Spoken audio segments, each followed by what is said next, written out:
PTI اراکین استعفوں کی منظوری معطل ہونے کے بعد قومی اسمبلی کے اجلاس میں شریک نہ ہو سکے۔ اسپیکر نے عدالتی حکم ملنے پر فیصلہ کرنے کا جواز پیش کر دیا۔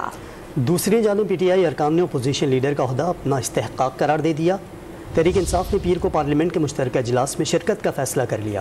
عدالتی حکم موصول ہونے کے بعد آئندہ کا لاحق عمل بنایا جائے گا۔ لاہور ہائی کورٹ سے استعفوں کی منظوری کا حکم معطل ہونے پر PTI ارکان قومی اسمبلی نے نئی حکمت عملی کے ساتھ پارلیمنٹ کا رخ کر لیا، لیکن ان کے پہنچتے ہی قومی اسمبلی کا اجلاس غیر معینہ مدت کے لیے مؤخر کر دیا گیا۔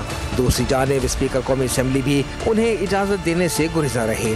لاہور ہائی کورٹ کا فیصلہ جو ہے اس کا کوئی آرڈر اس وقت تک جو ہمیں موصول نہیں ہوا، تو میں سمجھتا ہوں کہ جب یہ فیصلہ آ جاتا ہے ہم اس فیصلے کے متن کو پڑھ لیتے ہیں، اپنے ایکسپرٹ سے مشورہ کرنے کے بعد اس پر کیا لایا عمل اختیار کرنا، پھر فیصلہ ہم کریں گے۔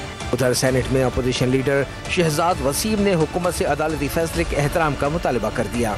یہیں پر تو آپ کو عدالتوں کے فیصلے کی تسلیم کرنی پڑے گی۔ ہائی کورٹ کا بڑا واضح آرڈر ہے اور ہمارا تو پہلے سے یہ موقف تھا کہ یہ جو ممبرس ہیں یہ جس طریقے سے ان کے استعفے قبول کیے گئے وہ غیر قانونی ہے، وہ غلط ہے، اور ہائی کورٹ نے اس فیصلے کی تصدیق کی ہے۔